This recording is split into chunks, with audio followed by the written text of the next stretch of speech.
What's going on, guys? It's NY Prepper here. It is Tuesday, April 13th, 2021, and I have an end times alert to share with you guys. What you're looking at here is a picture of an Israeli cargo ship that was hit by an Iranian missile earlier today.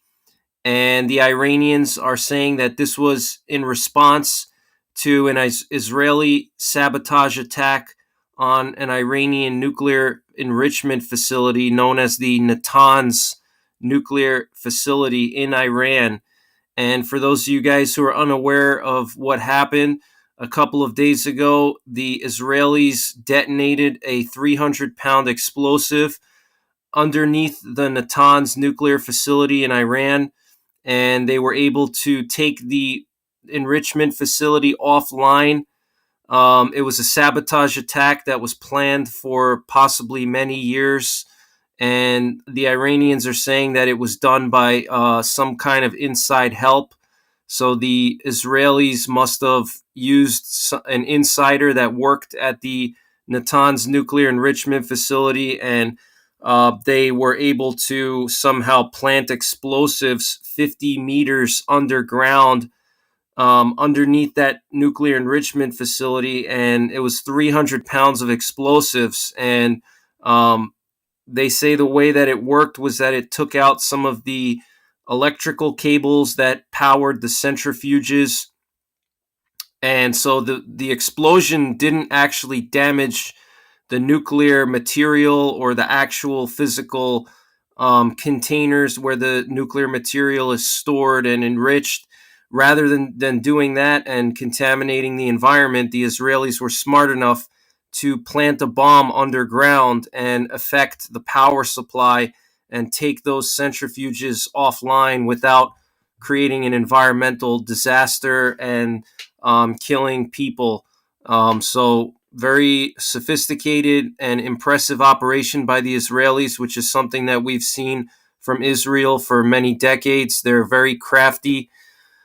And so Iran shot a missile at this Israeli cargo ship earlier today. And I'm going to read you the specifics of what actually happened. So, an Israeli ship called the Hyperion and owned by an Israeli company was attacked near the shores of the Fujairah Emirate in the UAE on Tuesday, according to reports in Lebanon. The attack came a day after Iran vowed to avenge the explosion at its Natanz nuclear facility, which it blamed on Israel. The vessel is associated with the Israeli Ray Shipping Company, the same company that owns a vessel hit by an alleged Iranian attack in February. So if you guys remember, there was an attack a few weeks ago on an Israeli cargo ship, also by Iran. The Israeli media is reported that the attack was likely carried out with a missile or drone and that only light damage was caused to the vessel.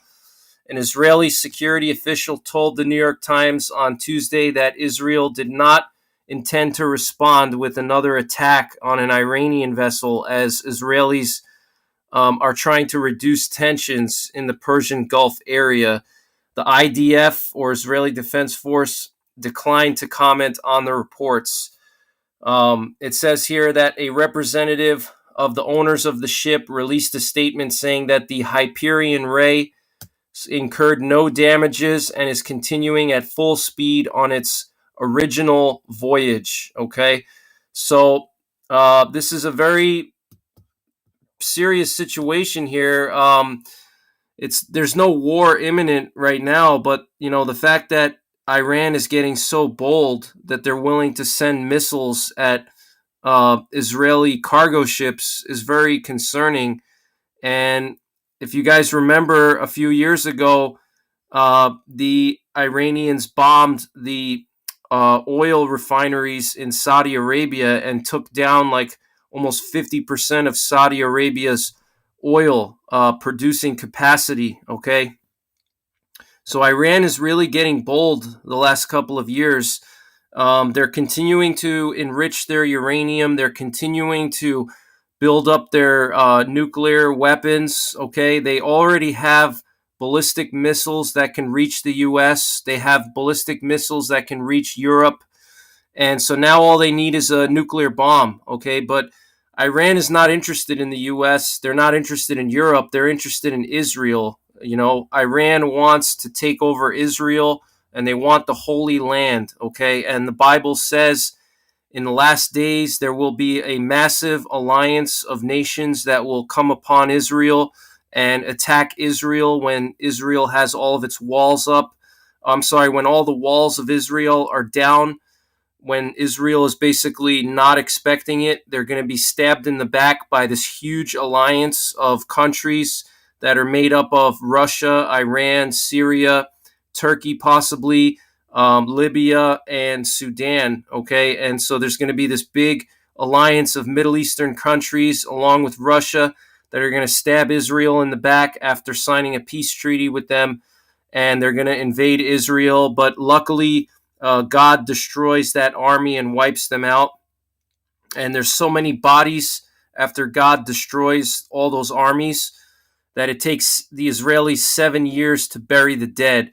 And that's coming from the book of Revelation. Okay, so this is a very serious situation, guys. And if you want to read more about the attack on Israel in the Bible, that's Ezekiel chapter 38 and 39. Okay, in the book of Ezekiel, it talks about the Gog and Magog invasion of Israel, which happens halfway through the tribulation period after Israel signs a peace treaty. Okay, and then also the book of Revelation talks about all of the end times. So you should definitely read the book of Revelation. You should definitely read Ezekiel 38 and 39 and familiarize yourself, because all the pieces of the puzzle are starting to come together. We're starting to see Iran get more bold. They struck the oil facilities in Iran, in Saudi Arabia 2 years ago, and they took down 50% of the oil refineries in Saudi Arabia.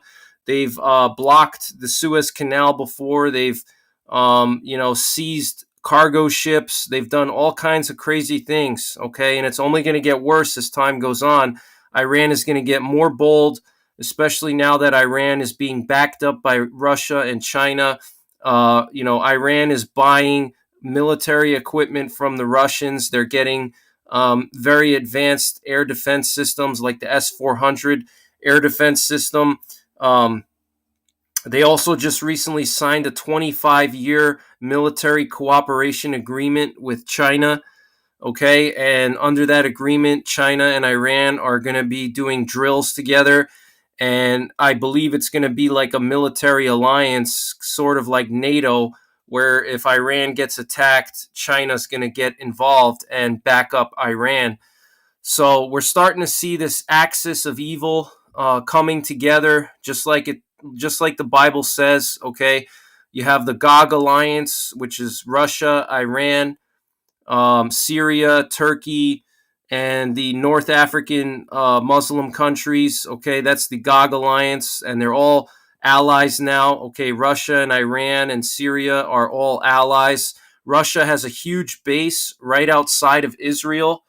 Okay, during the Syrian civil war, if you guys remember, the Russians built a huge air base right outside of Israel's border. Okay, and at any time, Russia could just easily cross over the border into Syria if they wanted to. All they have to do is just move their troops there. So it's very, concerning information here. And we are living in the last days, guys. Please get yourself ready. Get right with God. Physical prepping is important, obviously. If, let's say, Iran strikes Saudi Arabia again and takes down all of their oil refineries, then we could have an oil crisis in the world where, gas is going to be scarce and gas prices are going to go through the roof. You're going to be looking at $10 or $20 a gallon of gas. If at all, there may not be any gas, which would totally destroy any kind of economy or civilized society as we know it. And Iran could easily do that. All they have to do is push a button and lob a few missiles over to Saudi Arabia and wipe out all their refineries. They've demonstrated that capability 2 years ago. So you obviously need to be physically prepped for these hard times that we're in, okay, in case of an oil crisis, which would spiral out of control into a economic collapse. But you also need to be spiritually prepared, okay? You have to get right with God because we are in the end times. And when Jesus returns, you want to make sure that you're ready to face him and that you're ready to be judged because Jesus is going to judge everybody. He's going to judge me, he's going to judge you, and he's going to determine who goes to heaven and who goes to hell. All right, so you want to make sure that when Jesus comes, you're ready to be judged, and you can, you can hold yourself accountable for your life, and know that you're ready to go to heaven. And so, that's pretty much it for this video, guys. I'll keep you updated with any other breaking news that I find. And as always, take care, God bless, and don't forget the 3 Ps: prepare, practice, and persevere.